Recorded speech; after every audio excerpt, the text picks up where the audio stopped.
South Australia is experiencing a once-in-a-generation property boom, not only pushing up house prices, but raising weekly rents and squeezing vacancy rates. It means Adelaide's reputation as an affordable place to live is no longer true for a growing number of people. With the state election just weeks away, reporter Sarah Temevska spoke to some of the people hardest hit by growing housing unaffordability.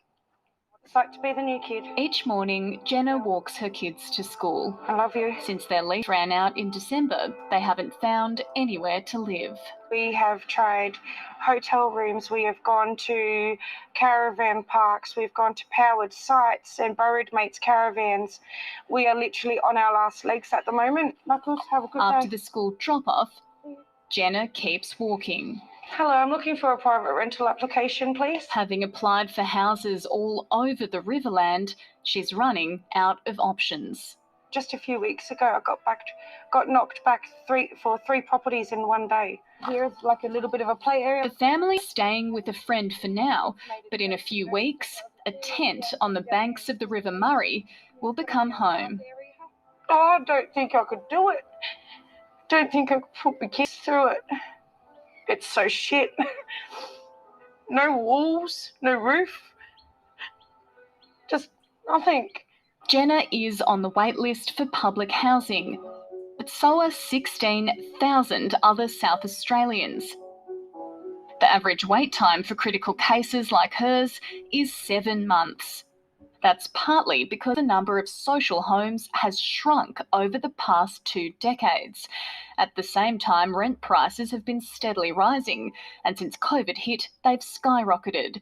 In the past 2 years, the median rent for a 3-bedroom home in Elizabeth South has gone up by $63 a week. In Morphett Vale, it's $70. Closer to the city in Hyde Park, rents have increased by $210 a week, while they've more than doubled in Glenelg South to $888. The crunch on renters is being exacerbated by a real estate boom. House prices have risen by more than a quarter over the past year alone. How am I meant to save, the $20,000 to $40,000 that I need to buy a house? And even then, that would only allow me to buy a $350,000 to $400,000 house. After facing homelessness 4 years ago, Danielle King moved into social housing in Adelaide's inner north. But her dream has always been to own her own home. Ever since I was a kid, all I wanted to be able to do was paint a wall. And now that I've got a daughter, I want to be able to paint her bedroom wall. Ms. King put herself through uni, got a full-time job and recently a pay rise. But doing well comes at a cost.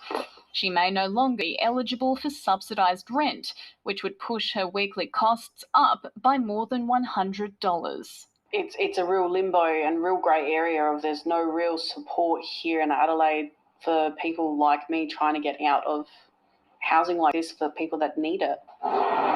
The irony is Danielle would be spending less on mortgage repayments than rent, but she doesn't have the deposit. Really, one of the major problems we're having with social housing is once you get in, you can't get out, and Danielle's an example of that. If you do well, you're penalised. Your rent can go up market rent, but also even more scarily is you can be evicted from your home. Ms. King's now seeking help through not-for-profit organisation Head Start Homes, which acts as a guarantor, a little like the bank of mum and dad.